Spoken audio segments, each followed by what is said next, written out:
Hey everyone, welcome to Masterclass video number 3. Today we are going to be talking about cancer, cancer awareness, cancer prevention.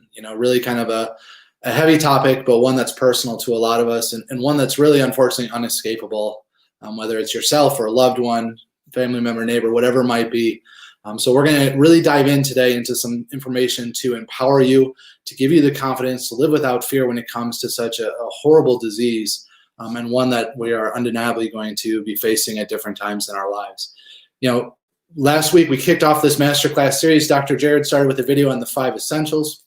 Going into detail about those, we're going to be applying each of those to the cancer awareness today. The second video Dr. Jared did was about viruses, certainly a very topical thing to talk about right now, but really not just one type of virus or one specific one, but how your body's natural immune system can help to fight and battle off any virus that gets thrown its way, any bacteria, anything that threatens you or the health of your body. So check out those 2 videos.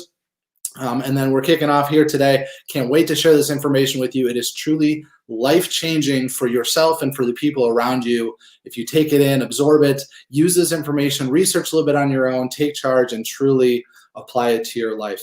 Cancer is something that so many people deal with on levels. And so whether you're somebody that's simply looking to prevent cancer, you're somebody that maybe has been through the battle, is in remission, and wants to make sure it never comes back. Maybe you know someone in those situations, or even somebody that's battling right now and is undergoing different types of therapies or treatments. What we're going to talk about is the cause of cancer and an understanding of it and the things that you can practically do in order, no matter what stage you're at, in order to take and conquer this. So, kicking off, really what we're going to start with the cancer. Let me get the slideshow going here. The first thing we have to understand about this disease, like anything, is what is it? What is the enemy that we're facing? Cancer is when a mutated cell in your body mutates and then it proliferates and it's not able to be controlled anymore. The truth is, we have cancer in our bodies right now. Every single one of us has a certain level of cancer in different organs and tissues. But what happens naturally is those cells, they're killed off by your natural immune system. You have immune system cells that are specific to surrounding and killing and then disposing of cancer cells wherever it pops up in your body. Now, just like you have immune systems that battle viruses and bacteria, you have this with you, but when cancer gets out of control, when it's allowed to grow or spread to other tissues, that's where it becomes overwhelming. 95 to 98% of cancers are lifestyle based. And there's a small percentage that are in your genes that you simply can't avoid, and that's true. But 95 to 98% is estimated to be what you can truly control by controlling and maintaining your immune system, which helps to kill these things off before they become a problem, but also to control the environment that your cells are in so that they don't mutate in the first place. The sad truth is cancer has become so prevalent in our country that 1 in 2 men and 1 out of every 3 women at some point in their life is going to be told that they have a cancer diagnosis. And when that diagnosis is made, decisions will have to be made about how it's going to be treated and taken care of from there. Now, I will say this. We may differ on what therapies are going to be best or what treatment options are going to be best. That's a very personal decision and one that we support you in, whatever route that you choose to go. But I think what we can all agree on is that the best cancer diagnosis is the one that you never get. And that's really what the goal for everything that we're doing here is: true prevention of cancer and the things you can do to reach that goal. We want optimal health, optimal healing, and not to ever have to have that sort of conversation. When we talk about cancer statistics, I told you 1 in 2 men, 1 in every 3 women. Unfortunately, cancer is on the rise, which maybe isn't a big surprise based on the health of our country and the way we treat ourselves, the food we eat. But when you look at where we rank internationally, we are the 7th highest cancer prevalence within the world. The top countries, as you might expect on this list, are industrialized countries. They're countries that utilize the Western diet. They're countries that are high stress, that take a lot of pharmaceuticals. Dr. Jared spoke in the earlier videos about just how many drugs we take. We're 4 to 5% of the world's population, yet we take an estimated 75% of the world's drugs, which has a huge and profound impact on your immune system and on your gut, which has a huge role in this. The countries that tend to have the lowest cancer prevalence in the world are countries like the Pacific Rim Asian countries, as well as the Mediterranean countries. Fascinating about these societies is not only are they the ones that have the lowest cancer prevalence, but they're also the ones that have the lowest heart disease, that have the lowest incidence of stroke.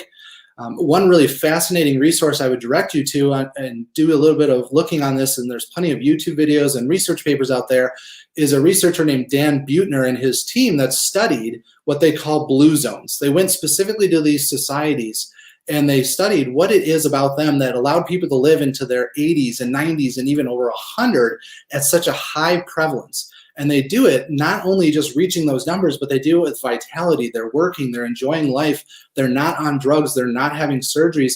They truly are living a long quality of life, which is exactly what we're looking for. And what they found is that the common threads between these groups, they tend to eat plant-based diets. They tend to have good, healthy fats from natural animals or plants that they grow themselves, that they control. They also have exercise habits that are built into their daily routines, good social interactions. They have good support groups within their societies. There's all these things that fit into what we're going to talk about with the 5 essentials and how you can empower your body to fight it off. It's not a secret why these people live so long. It's just not something that's common in our country. So really, Dan Buettner, the Blue Zones, is an incredible resource, not just for cancer, but I would direct you there and look at what he's talking about and what they've found when it comes to a true healthy life overall. You know, what is a cancer cell? The physiology of a cancer cell is an important thing to understand. They're not this outside source or outside cell that comes into your body and invades. The truth is, cancer cells are your cells that mutate along the way. And once that mutation happens, they proliferate and they're not able to be controlled. So I'll say that again, cancer is your cells, the same cells that function, that make sure your heart is beating, that your lungs are, heart is beating, that your lungs are breathing, your liver's detoxifying your body, your toenails, your skin, every cell in your body is intelligent, doing its job, and cancer is no different than that. And I'll explain that in just a minute what I mean.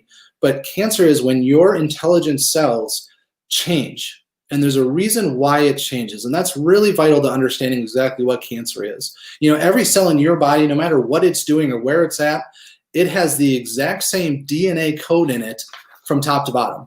What differentiates your cells, what makes a heart cell so different from a toenail cell or an eyeball cell or whatever you want to use, what differentiates them is which genes gets turned on and gets turned off throughout their lifetime. It's a study called epigenetics. And you probably have heard us use this term in talks. It is an incredibly, incredibly important study to understand. It's called epigenetics. And it basically says that you control which genes in your body and your cells get turned on or off throughout your life based on the environment that you put those cells in. So what I would challenge you with this is the physiology of a cancer cell, or what makes a cancer cell, is that it is actually cancer in itself. And the cells in your body that are cancerous are your body intelligently adapting to the environment that they're in. They are adapting to survive the environment that you've put them in based on the food that you're eating, the workouts that you do or don't do, the toxins that you're putting into your body. It is literally your body trying to survive. But unfortunately, it's choosing a drastic short-term adaptability method in order to survive versus a long-term one. Cancer is your body intelligently adapting, so you can control this. You can control the environment they're in and defeat cancer before it arises by giving it the best possible environment. The question then becomes, well, if I have cancer and it's proliferating, and you said everyone has it and the immune system takes care of it, well, why does it grow out of control? Is this an immune system problem? Is it just, what can I do to battle this? Is it an immune system problem response? Yeah, that's part of the equation. And we're going to talk about some of the things related to the 5 essentials that you can do that hugely benefit and enable your cells to battle this off on a daily and minute by minute basis. But the true issue that really has to get at the heart, and if you want to understand how you can get better results than our country is currently getting right now, and the death rate that keeps increasing, and the suffering that happens when you have this diagnosis, you have to understand that the environment that they're put in the first place is the biggest part of this equation. It's an immune response you can control, but you can also control the first step in this. Now that there's an understanding of what cancer is and how we're going to go about looking at this, let's talk about one of the things that's become very, very prevalent over the last couple of years, and that is, how do you know that you have cancer? The truth is, if you wait until there's symptoms just like issues with your nervous system, it means that there's already a severe problem there. Most cancers, if you wait until the symptoms are there, you're already in the late stages, and the prognosis is not as encouraging at that stage. So really what they've been pushing is early detection. And I'll tell you openly, it would be hard to argue that catching something early isn't a better strategy. If you catch it early, you are able to think and give yourself time to make strategies, to enact, to do the right things, to kill this naturally if you choose to go that route. You have a better chance if you catch things early on, and that makes sense. But understand that early detection still means that there are literally millions and millions and millions of that cell, that cancerous cell, in your body, more than there are on a baseline level. So early detection simply means they're catching it earlier than maybe they used to be able to, but it's already a severe issue. Now, as a little side note or a little tangent about early detection, one of the things that's really frustrating, and we talk about this in our talks previously, and you may even hear us talk about it on the table and things like that, it's really frustrating that so many cancer organizations that are out there that people give their hard-earned money for, that think that they're doing the right thing, and it's extremely noble to give to a cause that you're passionate about. But so many of these organizations are set up as a way of what they consider to be awareness. They call it awareness, like we don't know what cancer's out there. And a lot of times they're pushing for these early detection methods. And while that seems noble, and I can understand why we might think that we're helping if we give our money and our time and our resources to this, the truth is those organizations, because they're charitable, they have to supply a financial disclosure agreement every year to the federal government in order to keep their charitable status. And if you look at some of the biggest ones, and I'll specifically mention Susan Komen for the cure here, the pink ribbons that you see that are copyrighted and trademarked and plastered everywhere, they spend the overwhelming majority of their money that you give to them hosting events to raise more money and paying the salaries of their top employees. There's very little, a very small percentage of the money that's donated to those top organizations actually goes to any sort of meaningful research of any kind, or God forbid, even that research look at preventative measures with proper foods and nutrition and exercise. They're looking more at pharmaceutical research. So while it's extremely noble to donate to those things, I would encourage you to spend some time and look at the organization that you're giving to and find one that matches up with your ideals and your principles and is really supporting where you want to see this type of research or treatment go in your life. So, one of the things with the pink ribbon especially that's frustrating, and we'll talk about food in a little bit here, is that it's so common. You see that the pink ribbon is literally plastered on buckets of Kentucky Fried Chicken or on Pepsi cans, or these horrible candies that are out there, things that we know cause cancer, and yet they have no problem being a corporate sponsor with these organizations, simply to raise more money to give to their employees and give to their own society here. So a quick tangent there, just understand that money is important and you speak with your wallet just like you speak with your actions. This is something, early detection is something they push, I get it, but there's a downside to that structure as well. With early detection, certainly finding things early is beneficial, but the question becomes, is it beneficial? Are we seeing the benefits of this? This right here are two charts right off of the CDC website, looking at the years from 1999 to 2017, so almost a 2-decade span. On the left side, it's the number of new cancer cases caught.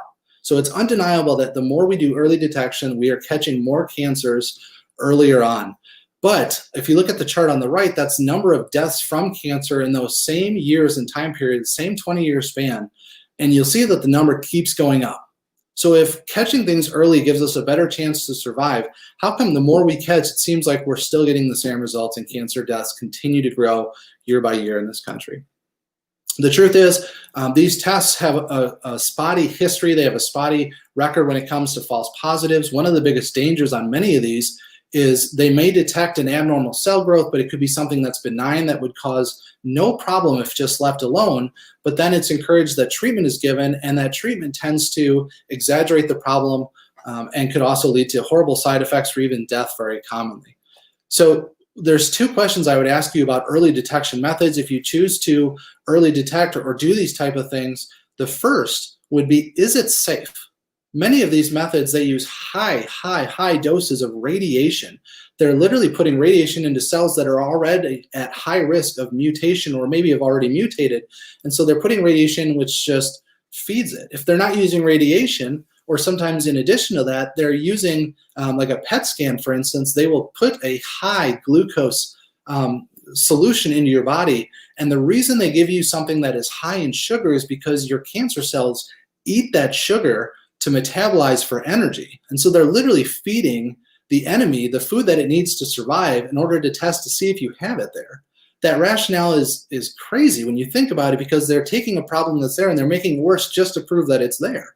So they're actually, many of these very common things that they use to find these cancers are making the issue worse. And especially if they're done year after year after year, and all of a sudden it pops up, well, it's no wonder it took, years or months to have that effect build up. So is it safe? There are healthy and safe methods, or I should say safer methods for detection. I'll tell you openly, but you won't hear about it. And sometimes you have to seek out these services. Thermography is an incredible scan for things like breast cancer or really any kind of tissue cancer. It's looking for abnormal heat signatures or areas of heat in the body as a sign of growth. So thermography is an incredible resource to look for cancer that puts no radiation into the body, doesn't have the negative side effects, and has an incredibly high accuracy rate and reliability rate. Even the most, I'll say, basic or common things we think about with mammograms, or even for men, prostate exams have come into question over the last couple of years, because they said that they were finding so many false negatives and recommending treatment and surgeries and drugs that it ended up being a net negative for a lot of these doctors that really do these exams because they were taught it years and years and years ago in school, but it's no longer an effective screening method. So the first question, if you're going to do early detection, is it safe? The second option is it reliable? Are there too many false positives? Are we too quick to jump on any type of growth and say that it's malicious and it's harmful, when in reality it could be benign? There just isn't that good track record yet of these tests picking up when it matters and giving a clear course of action because of it. Now that you have an understanding of cancer and how it's looked at and what causes it and things like that, let's talk a little bit about the mentality that goes into whether, again, you're fighting it, you're over it, you're trying to prevent it, you're supporting someone that goes through it. Conquering the fear. This is such an easy topic to get scared of because it's everywhere. And we're reminded, and the news is constantly full of the stories about what causes it and new studies and these celebrities that pass away and these horrible things. The truth is, fear can be a powerful tool to get you to motivate you to research and take action, but do not become overcome by fear. Fear of this disease. Again, 98% of this is controllable by you and the actions that you take day in and day out. If you told me that if I had a 95 to 98% chance of winning the lottery, if I did something every day for a while, I'd be doing it every day. And that's just a simple example with the lottery. You do have the ability to control the outcome when it comes to this through epigenetics. So understand that fear is not the primary emotion that you should have on this, but a healthy understanding of it will take you there. Mindset-wise, we'll talk a little bit about that and fear, but let's start to dig into the philosophy of cancer, how the 5 essentials can help you, empower you through this. We're going to walk through each one to an extent, and I'd reference you back again to the previous video that Dr. Jared did going into the 5 essentials. But then also in the next coming videos, Dr. James is going to talk specifically about the nervous system. We're going to talk about exercise and nutrition. The things you're learning now are pertinent to cancer, but they're going to be applicable to all areas of your health as well. Mindset-wise, number one, like I mentioned, don't let this become a fearful topic for you. Have a healthy respect and then learn from that. The second thing I would say on mindset is to talk to yourself about this like you would talk to a friend. Don't sit there. I can't tell how many people I've talked to that say, well, my mom had cancer, my dad had cancer, my grandma, my grandpa, my sisters, I'm going to get it. It's in my family. What can I do? Or they have resigned themselves to this diagnosis before it's even there. And I would imagine if you had a friend or a loved one that came to you and said, hey, I think that I'm at high risk because this, this, and this, I don't think too many people would look them dead in the eye and say, yep, you are in trouble. Why even try? You would say encouraging things. You would tell them like, no, you can beat this. You can get this, do this and this and this. If they committed to working out to avoid cancer or eating properly, you would encourage them to do those things. Yet it's so easy to fall short on that when we talk to ourselves. So mindset wise, I would encourage you to really talk to yourself or allow yourself to talk internally like you would talk to somebody that you love and are support going through this on their own as well. Stress is a big barrier to this mindset. And I'll tell you, the reason I talk about mindset first, like so many things, it's not that it's any more important than the other 5 essentials. They're all important, but really, if your mindset falls apart, if you become overwhelmed, it's so easy to fall off on the other things. So when it comes to stress, stress is the biggest, I would say, barrier to having that healthy mindset, to talking to yourself properly, to not living in fear. Stress has a profound effect on your body when it comes to how your body functions physiologically. One example I give of this when I talk is that, when you mention, or you think about how your brain and your thoughts control your body's function, imagine whatever you're afraid of, whether it's public speaking or heights, think about just the thought of that, what happens to your body. Your heart starts to race, your breathing becomes shallow, your palms can become a little bit sweaty, your pupils dilate. All these things happen because you had a thought.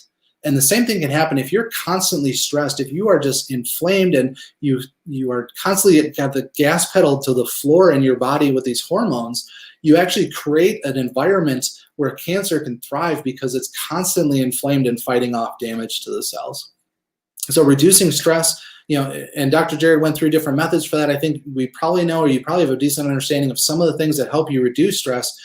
Just know that everything you can do to do that is going to actually help prevent cancer in a physiologic way. Getting into nutrition a little bit here, we're going to talk about maybe the biggest thing, because this is something we all do every day. Not everyone exercises every day. Not everyone meditates every day, but we all eat every day probably. This is the biggest thing that you can do day in and day out. Create a healthy habit, reduce your risk of cancer moving forward, both with what you're eating and the toxins that are going into your body as a whole. This is a truly fascinating thing when you talk about nutrition and the idea that your body can heal based on the food that you're putting in, or avoid cancer based on the food that you're putting in, but it's not revolutionary. It's not new by any means. In fact, frustratingly so, this is something we have known in the scientific community for 90 years already, 90 plus years. The man you're looking at here, this is Otto Warburg. He was the 1931 Nobel Prize laureate in medicine because he proved beyond a reasonable doubt in the 1930s, in the late 1920s, I should say, that cancer metabolizes or eats sugar. Now, normally cells in your body, when they're healthy, they metabolize or they thrive off of oxygen. That's why we breathe. That's why but cancer cells thrive off of sugar. It's why a PET scan, they'll give you that glucose solution so they can test where it's at, because they know that every cancer cell in your body has 48 times more sugar receptors on it than the average cell. It loves sugar. And so one of the themes you'll see is that cutting sugar out of your diet, whether it's the most obvious things like cancer or like a candy or soda, or carbohydrates that convert to sugar, is one of the absolute key things you can do to avoid cancer.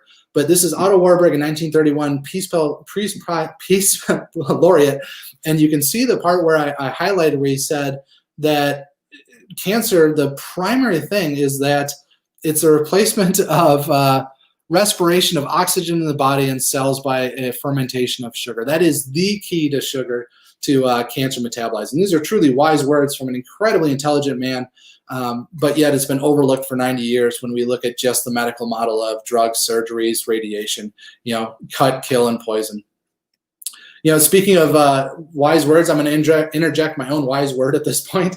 It's the mystery word of the day, and the word is comes, C-O-M-E-S. Now, if you're tuning in, you know that the first 3 videos here, we've given you a word each time, and those 3 words so far have been health, comes, from. We did a little bit out of order. We were kind of testing you a little bit. The second one we said it was from, but the 3 words you're looking for at this point are health, comes, from. Now, I know you know that because you've been great watching the videos so far, but just a quick recap there, since we tried to throw you off the trail a little bit. Now, when you talk about nutrition, you know the importance of sugar. Now, you know why you should be avoiding it, and we'll dive into that with your nutrition and advanced and core plan talks coming up in a later video.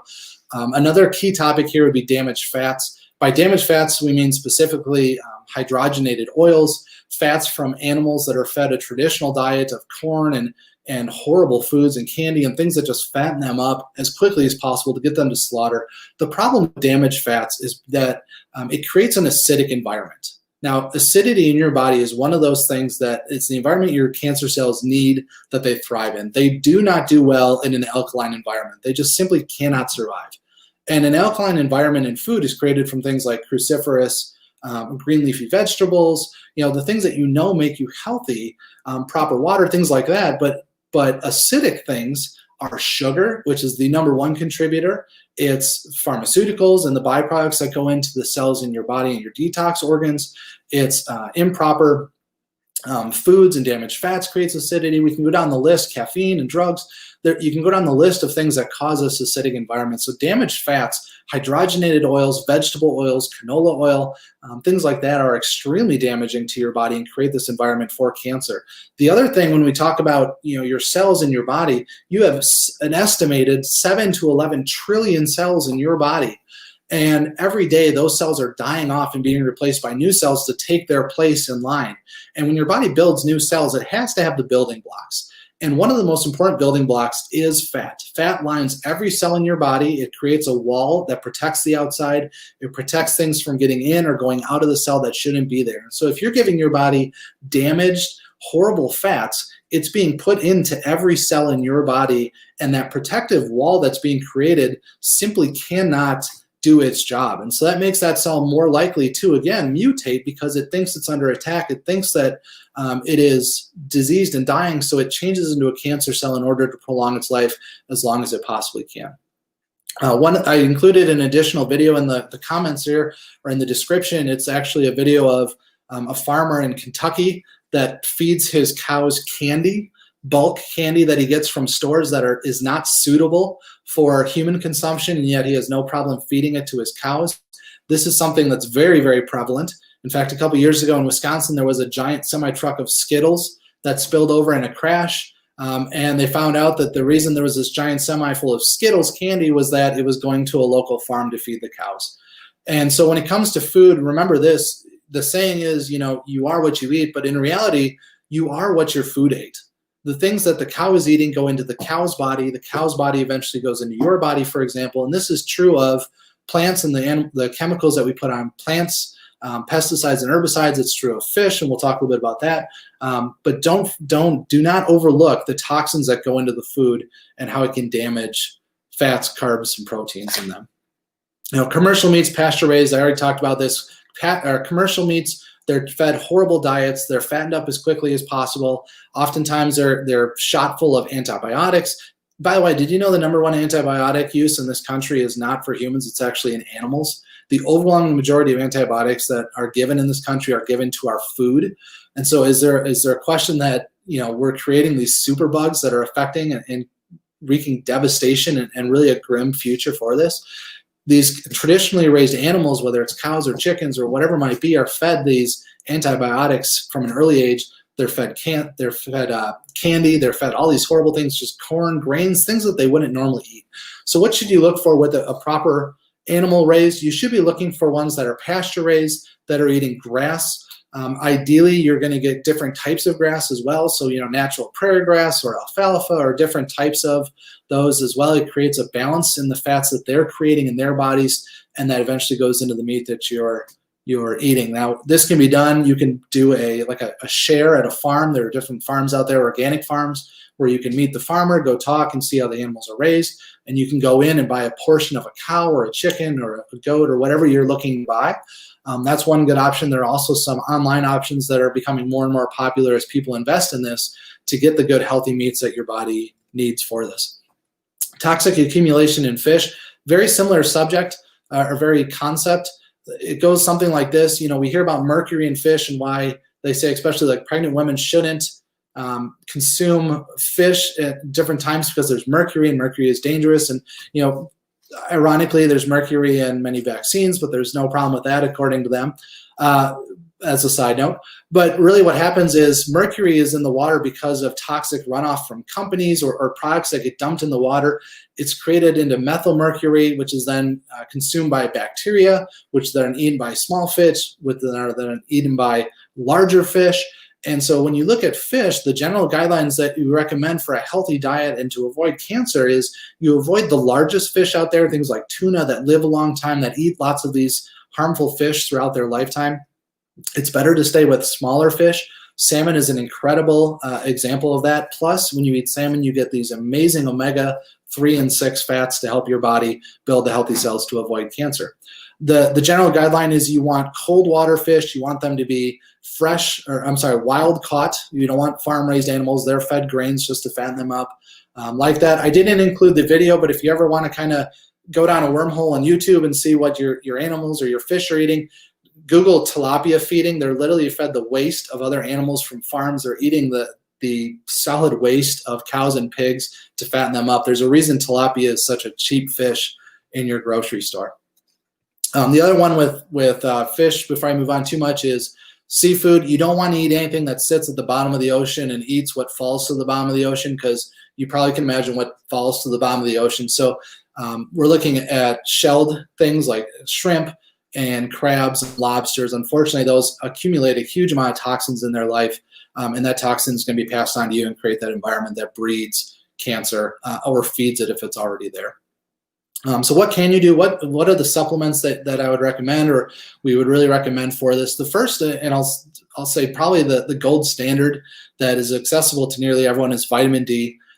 That vitamin D is one that you're probably very familiar with. We know that it has this huge effect on your immune system, which is important to fighting cancer. But really there's a lack of understanding in the medical community about just how important this supplement is and how powerful it is for your body. If you ask me what supplements I recommend for everyone at this point, I say a multivitamin and a vitamin D at a minimum, and then an omega oil if you're not eating the right kind of fish at least 2 to 3 times a week. In fact, if you look at my desk at the office, I have a multivitamin and a vitamin D. I take it every single day. It's the one that my kids take a multivitamin every day, as well as a vitamin D3 and omega combination. My wife does the same. This is truly a principle or a non-negotiable in our household for this. And it's not just because it helps fight off colds and flus, but it does help with cancer prevention as a whole.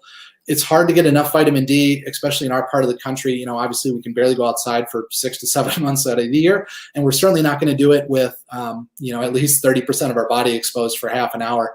You need to really supplement to get it. It's not something that's easy to get out of food either. So a good vitamin D, natural supplement vitamin D, like Dr. Jared mentioned in the first video, not a synthetic one that your body can't use, but a properly sourced one available to you. The chart that you're looking at is looking at what ranges of vitamin D in your blood actually help prevent cancer. So vitamin D is one that sticks around in your body. It's not one that you get rid of every day. So it's one that can actually be tested when you do your blood work. If you haven't had a vitamin D test recently, I'd really recommend that the next time you see your GP or see your yearly well check and they do a CBC or some other blood draw, ask for a vitamin D testing as well. It may not be included. Most insurance companies do cover it, or a large portion of them do. If you cannot get it from a GP, or you don't see a medical doctor, you choose to manage your health otherwise, even going to a place like Any Lab Test Now or various sources online, you can get this test done relatively cheap to get an understanding of where your body is at and its ability to fight cancer and improve your immune system. Medically, anything over the teens or low 20s, they're going to tell you is enough, because that's enough to prevent rickets, which is I would say the thing that they use as a gold standard is, can you avoid bone bending rickets disease? But what they fall short on is that you can see there on the charts, once you start to hit into the mid 20s to the upper 30s to the 40s and 50s, you are significantly reducing multiple types of cancer. In fact, I'll make this a little bit bigger so that you can see it. Just to point out from the second one from the top, breast cancer, once you hit a score of 32 in your blood all the way up to 52, you're going from a 38% reduction in cancer risk, breast cancer risk, all the way up to 83%. So again, if you told me, hey, is there something you can do that's going to decrease the chance of breast cancer between 38 and 58%, and it's literally just taking a vitamin every day, most people would jump at that, and yet it's overlooked and it's not given as a proper preventative measure for cancer. And breast cancer is just one, but each one of those. And so when we talk about what number you should be looking for in your blood, keep in mind that the benefits kick in the 30s, but getting up into the 60s or above is where you really see the maximum benefit to your body to prevent these type of things. And again, if you could do one thing that reduce your risk of cancer or the risk of cancer in people you love and care about, how simple would that be? Minimizing toxins. This is a big one, of course. When you put toxins into your body, it has to go somewhere. Your body can naturally detox. It has several organs that does this, the liver, the kidneys, to name a few of the bigger ones. But the biggest one that gets overlooked by people is actually the skin. The skin is a huge detox organ. And it's how your body can get these things out of itself through the sweat. It's so important to sweat occasionally when you're working out, or allow your body to sweat and get to that high level of heat, because that pulls the toxins out through your sweat and disperses it out of the cells. It's one reason that infrared therapy is so beneficial, causing that sweat or inducing sweat and releasing the toxins. Toxins are found in food. They're found in the beauty products that you use. Anything you put in your body or on your skin has the potential to be harmful to your body or be beneficial to it.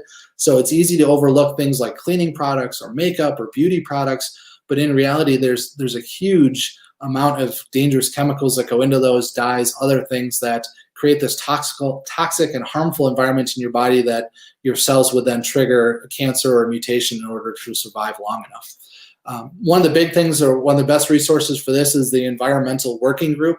It's an organization that every year studies how animals and plants specifically are raised, as well as what products go into daily products that you might use. It's the Environmental Working Group. I believe it's just ewg.org online. They do studies on these things, and you can go there as a reference to find the plants and the foods that you're eating, the animals that you're eating, the things you're putting on your body. Are they healthy? Are they full of toxins? What can you do that's a better alternative? Making small changes like this step by step is such a huge, huge impact on your life, because it's little things that you do every single day that add up literally over thousands of times in your life.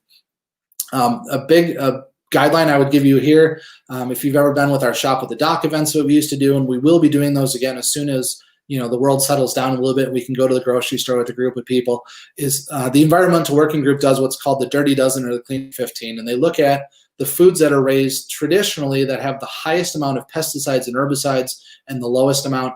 You want to replace the Dirty Dozen. You want to eat more of the Clean 15. And by replace, I mean, don't just avoid those. They're healthy foods, but get them organically raised, or healthy raised, so you don't consume the chemicals that are being put on them. This is what we're talking about, why eating organic is so important, is because you're avoiding putting those things into your body that then gets used and put into the cells as they're being born. When it comes to exercise, oxygen and exercise, one of the essentials, of course. It's extremely important to exercise for your immune system. It raises your body temperature, which helps to fight off viruses. That was in video number 2, which was a revelation, or really an important thing to understand. But when you raise your body temperature and you create that sweat, again, you're pulling the sweat and the toxins out of your pores, out of your skin, detoxing it truly out of your body so it can't do any more harm. Think about when you exercise, you're creating a highly oxygenated environment. You're breathing heavy. You're pulling oxygen into your body, which then gets dispersed out through the blood into every cell, muscle, organ, and tissue. And that's extremely important, because oxygen is one of those things that the cancer cell just simply cannot survive in. Cancer cannot survive in an oxygen-rich environment. It needs acidity. It needs these horrible toxins. It needs all these things in order to keep proliferating and surviving. So by forcing oxygen into your cells, by breathing deep and heavy and truly expanding your lungs through exercise, you're going to decrease your risk of cancer by increasing the oxygen in your cells and going forward from there. The other thing with exercise, when it comes to what type of exercise to do, we'll talk about this when we dive in the next video, but a high intensity interval training exercise, or really high intensity for short duration, is going to be more effective for your weight, or for your health goals, whether it's weight loss, cancer prevention, better immunity. It's better to do shorter bursts for a long period of time that raise your heart rate, because that actually gives you a staggered effect for hours and hours afterwards, as opposed to just falling off once you're done with that exercise. So there are options out there for that. But don't forget, your skin is your largest detox organ. Sweating is a huge part of that, to making sure it stays healthy. Max T3, which is, again, high intensity interval training versus normal, like if you just go run on a treadmill for an hour. There are certainly benefits to working out, that way, if you just want to spend an hour on an elliptical or something. But what I want you to get across is that simply doing that routine is not going to get the results you're looking for overall when it comes to really what's possible with exercise. Doing a high intensity interval class is going to or routine is going to benefit for literally hours and hours afterwards versus just dropping off immediately. The last thing I'll talk about here in the last couple minutes is core chiropractic. And it won't surprise you to know that because the nervous system is the system in the body that controls every other system in the body, that if your spine is out of line, if your nervous system isn't functioning properly, you just are at a higher risk of developing this. It's just the way it is. Your body can't detox properly. It can't fight off the immune system or use the immune system to fight off properly. It can't do the things that it needs to do or digest food, to fight this if your immune system is not functioning properly. You already know the importance of that. There's a reason why you're getting results, or you're going to get results that other people simply don't, is that understanding. The last thing I'll mention is the nervous system has two parts. And again, Dr. James is going to dive into this a little bit more, I believe, but sympathetic versus parasympathetic. Sympathetic is your flight or flight response, right? That's if you're fearful, if you're in a bad environment, what happens? Your heart races, your pupils dilate so you can see better. The blood and all the energy gets pushed to your muscles in your arms and your legs. Your diaphragm changes its pace so that you breathe shorter bursts of breath to get more oxygen in faster. We can go down the line, but really what happens is while all that's happening, what's not happening is your body isn't digesting food. It's not properly balancing hormones. It's not fighting immune cells. It's not doing these proper healthy things when you're in this sympathetic state. And those are the things that your body needs. That's the healthy side when it's actually doing that. That's called the parasympathetic system. Parasympathetic is known as rest and digest. And that's really, when you're sleeping at night, the most active system in your body is your nervous system. And if you're somebody that's constantly stressed, worried about cancer, worried about what you're doing, just constantly on that gas pedal of sympathetic, and you're not allowing your body to heal and function properly, you're creating an environment that is going to ultimately breed this disease and allow it to proliferate unchecked. So your nervous system has such an important, huge role in this. More than it's given credit for by the mainstream media. And what you're not going to see is how you can do these things and address these things without cancer drugs or cancer treatments.